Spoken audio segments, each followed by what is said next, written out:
Pour lutter efficacement contre la baisse des ressources halieutiques, la Côte d'Ivoire observe depuis le 1er juillet une période de repos biologique.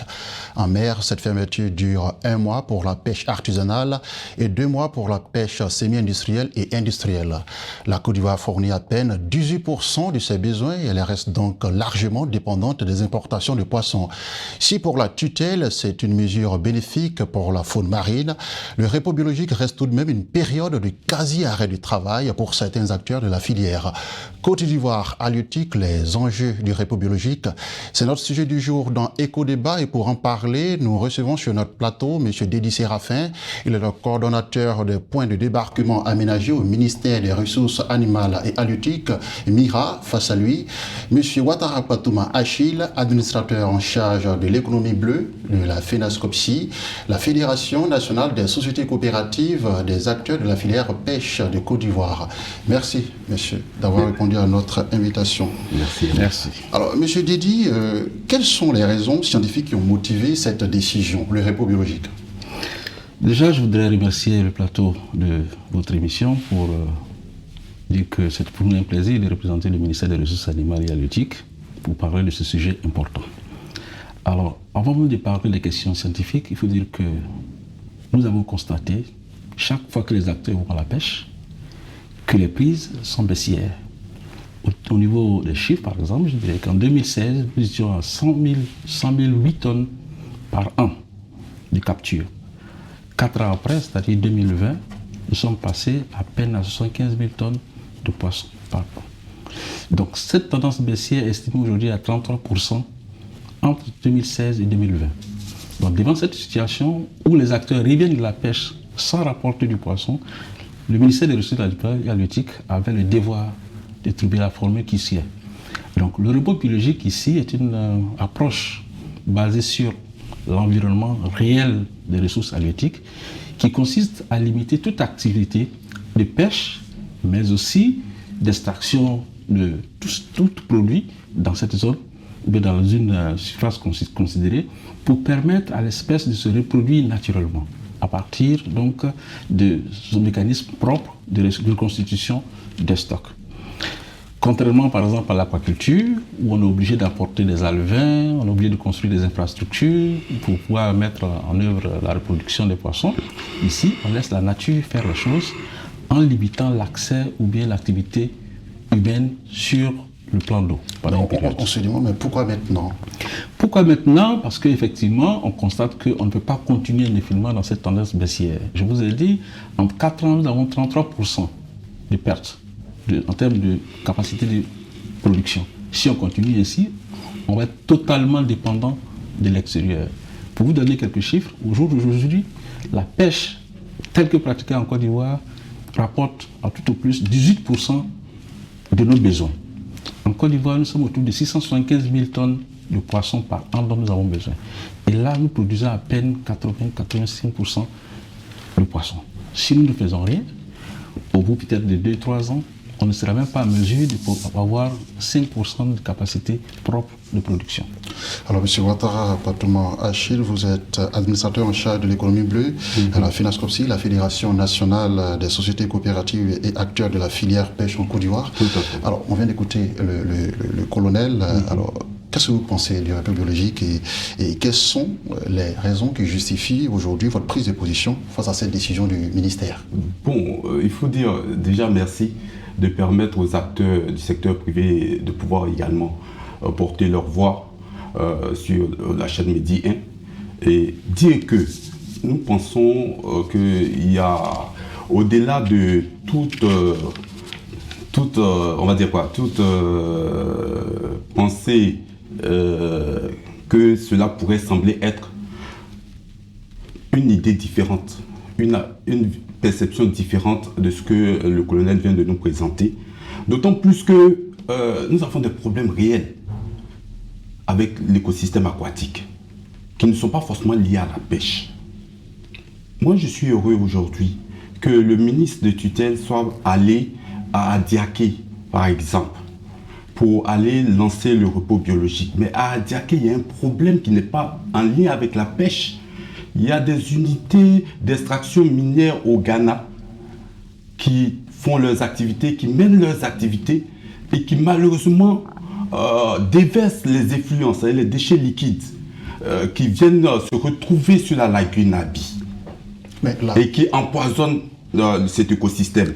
Mais vous voyez dans sa définition, tout à l'heure, le colonel nous a dit quelque chose d'important. Oui. C'est de permettre de se reproduire. Mais lorsque dans un contexte, dans un écosystème, l'écosystème ne s'y prête pas, il est malsain, il est dégradé et il est pollué, est-ce que nous pourrions espérer de ces poissons-là de se reproduire? Alors comment est-ce que les choses se passent de votre côté actuellement avec ce moratoire, cette suspension? On respecte. On n'est pas content, mais on est citoyen. On respecte la démarche, espérant rencontrer les différentes autorités de tutelle pour échanger avec elles de façon plus en profondeur sur le sujet. Voilà, on respecte. C'est ce que nous on peut dire. D'accord. Et en amont, cette mesure est-elle véritablement le fruit d'une concertation élargie avec toutes les parties prenantes? Je parle notamment des sociétés coopératives, je parle également de tous les acteurs de la chaîne de valeur. Est-ce que c'était le fruit d'une coopération entre vous? Pour dire vrai, je dirais oui. Je dirais oui sans renier les problèmes qu'il mentionne, qui sont des problèmes liés à la pollution, à la dégradation de l'environnement. Et je suis sûr qu'au niveau du ministère de l'Environnement, qui est en charge de ce dossier, des dispositions sont prises pour pouvoir atténuer l'impact de ces polluants qui sont déversés dans différentes eaux, y compris à Aby qu'il a cité et ailleurs. Mais le ministère des Ressources halieutiques et halieutiques est en charge de la gestion des ressources halieutiques. Et donc la mesure concernant le repos biologique, si on veut vraiment le considérer, il faut le considérer dans ce contexte-là. Le repos biologique, comme je l'ai dit, c'est permettre et favoriser la reconstitution des stocks dans un milieu apaisé. Et aujourd'hui, nous disons que l'activité de pêche participe à perturber cet environnement. La prise des poissons qui sont en situation de reproduction limite la possibilité de reconquérir le stock. C'est ce sur quoi nous travaillons. Et je voudrais dire que ce n'est pas la seule mesure que le ministère a eu à prendre. Là, nous parlons aujourd'hui du repos biologique. Au niveau du repos biologique, nous avons aujourd'hui l'immatriculation des embarcations que le ministère vient de lancer pour qu'on puisse maîtriser l'effort de pêche. Parce que vous êtes d'accord avec moi que si une petite surface, il y a 10 pêcheurs, si ces pêcheurs-là sont 100 sur la même surface, ça va poser notre problème. Donc, si on connaît le nombre exact des acteurs qui pêchent, on peut limiter les autorisations de pêche. Donc, on peut maîtriser aussi l'effort de pêche. Il y a aussi la surveillance que nous faisons. Le gouvernement, à travers le ministère des Ressources halieutiques, a mis en place un centre de surveillance des pêches. Notre département le dira, notre collègue le dira. Aujourd'hui, il a parlé de pollution, mais hier, il aurait parlé de pêche illicite. Comme quoi, les navires étrangers viendraient en Côte d'Ivoire, ils pillent nos eaux. Mais avec le système qu'on a aujourd'hui, aucune embarcation, aucun navire ne peut rentrer dans la zone ivoirienne sans qu'on le sache. Et donc, si un tel navire arrive et qu'il doit pêcher, il est abstrait d'avoir au moins une autorisation de pêche, ce qui n'était pas le cas. Et s'il pêche, on a la possibilité d'estimer son stock de capture. Donc, vous voyez, c'est un ensemble d'actions qui sont menées, mais qui sont du ressort du ministère des Ressources halieutiques et halieutiques. Les questions de pollution sont réelles, mais il ne faut pas le superposer avec la fermeture des pêches. Alors, à la suite du colonel, est-ce que vous pensez que c'est vraiment le fruit d'une concertation? Ça ressemble beaucoup plus à de l'information. C'est ce que nous déplorons. Nous espérons qu'on aille à la concertation. Je vous l'explique. Aujourd'hui, nous estimons que en se retrouvant et en échangeant sur l'essentiel des enjeux des pêches en Côte d'Ivoire, on pourra vraiment faire du développement. Nous croyons à la synergie d'intelligence et d'engagement. Vous voyez, aujourd'hui, on a un problème en Côte d'Ivoire. On a un problème tant avec la pollution, c'est vrai, mais qu'avec même les indicateurs de référence. Est-ce qu'on a évalué les stocks? Est-ce qu'on a évalué les stocks? En milieu naturel, je ne parle pas des captures. Est-ce qu'on a eu un avis scientifique sur la façon dont il a parlé des tendances baissières, ceteris paribus. Je lui concède le fait que la tendance soit baissière. Mais si la tendance est baissière, est-ce que la tendance est baissière du fait, par exemple, de la pêche ou d'autres facteurs? Est-ce qu'on a un avis scientifique sur le sujet? Okay. Est-ce qu'on a jaugé la gravité, je vais finir par ça, est-ce qu'on a jaugé la gravité de l'impact socio-économique de cette mesure-là, tant pour ce qui concerne la précarité dans laquelle les acteurs vivent aujourd'hui, pendant cette période, que des risques même d'inflation des prix du poisson? D'accord, on vous a bien compris. Monsieur Dedi, oui. Je vais essayer de faire la synthèse de ce qu'il a dit. Il demande simplement si vous avez suffisamment jaugé les conséquences économiques, socio-économiques et notamment la vulnérabilité au niveau des acteurs de la chaîne de valeur et les risques d'inflation des prix du poisson. Okay. À cette question, qu'est-ce que vous répondez? Je dirais qu'un État responsable ne peut pas prendre une mesure sans avoir mesuré l'impact de ces décisions sur la population.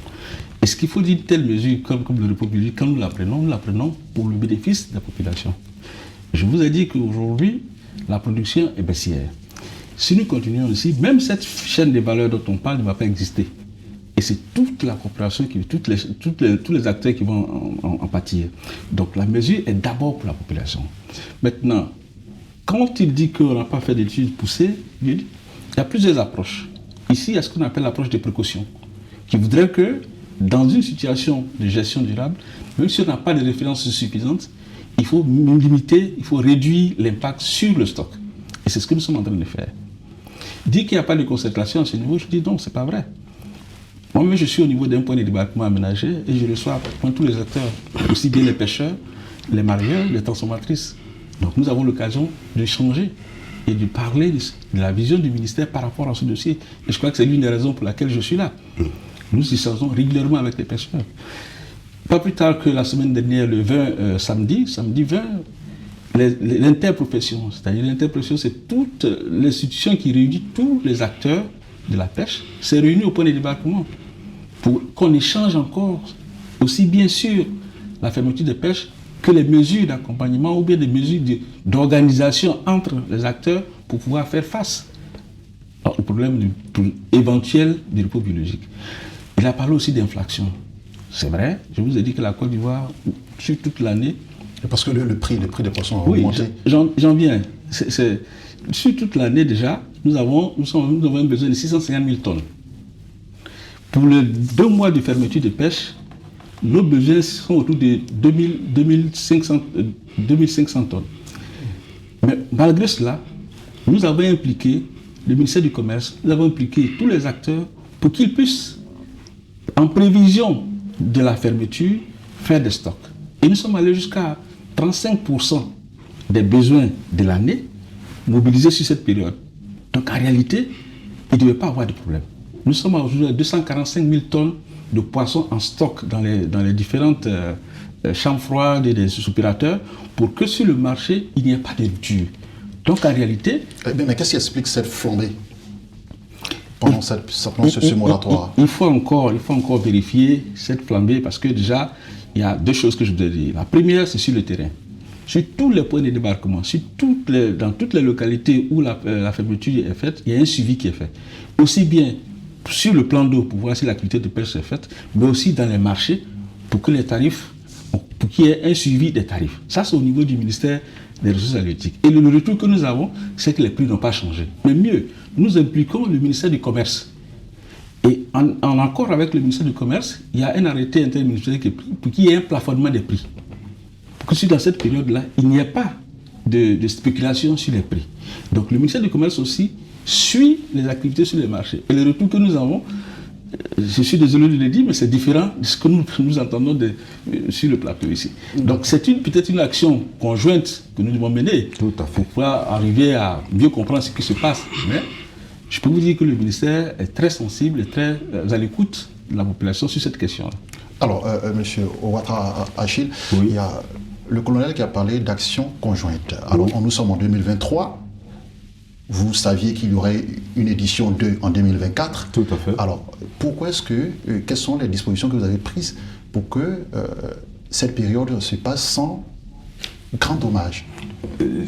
Ça revient à quelque chose d'important même, justement. Parce que si vous devez aller à la concertation, vous aussi, vous devez aller vous devez venir avec des propositions auprès de la tutelle. Mais est-ce que c'est des choses que vous avez... On attendait et on attend jusqu'à aujourd'hui, où je vous parle là, le rapport d'évaluation d'impact du repos biologique 2023. Quand on décide de prendre une initiative, quand on décide dans une stratégie d'impact... Non, M. Patouma, ma question est de savoir si on était en 2023, l'année dernière, c'était à l'édition 1 du repos biologique, vous saviez qu'il y aurait forcément une édition 2024, c'est-à-dire l'édition 2.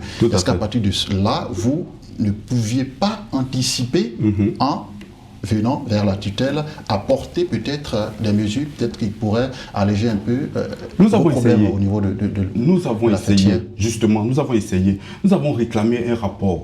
C'est ce que je suis en train d'évoquer. Nous avons essayé, nous avons réclamé un rapport d'évaluation d'impact de cette initiative en 2023.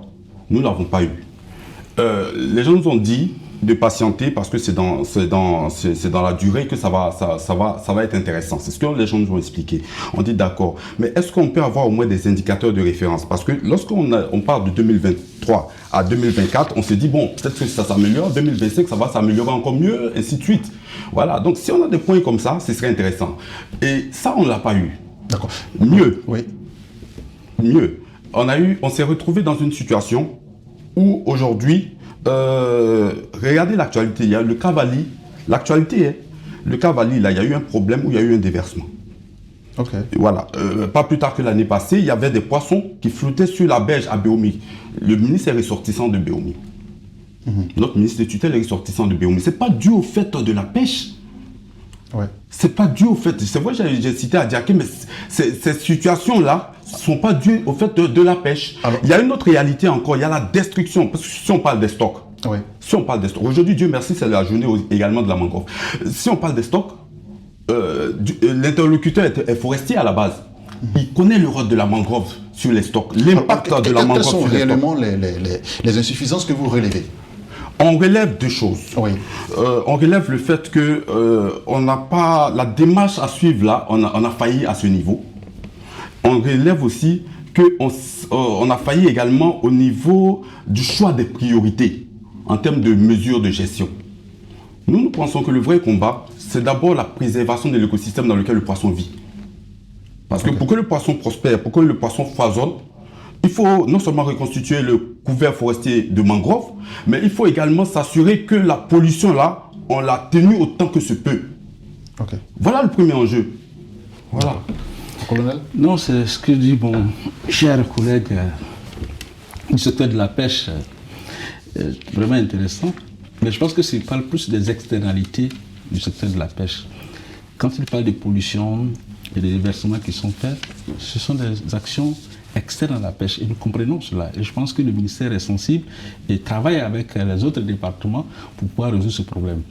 Mais pour revenir à la pêche et au repos biologique, c'est vrai, c'est une mesure naturelle, mais il y a aussi des références que nous avons. Par exemple, et ça vient aussi des acteurs. Je vous ai dit que par exemple, qu'après le repos biologique, les acteurs eux-mêmes du secteur de la pêche au chalut nous ont indiqué que par le passé, quand ils partaient faire l'activité de pêche, une marée pouvait durer entre 10 et 12 jours.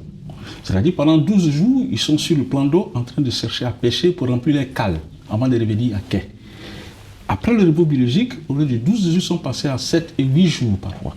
Ce n'est pas nous qui le disons, ce sont les acteurs eux-mêmes qui vont à la mer qui le disent. Que là où il fallait 12 jours pour remplir les cales, aujourd'hui il faut 7 jours pour remplir les cales. Pour nous, ce sont des indicateurs. Et nous avons au fur et à mesure des éléments comme ça qui nous reviennent.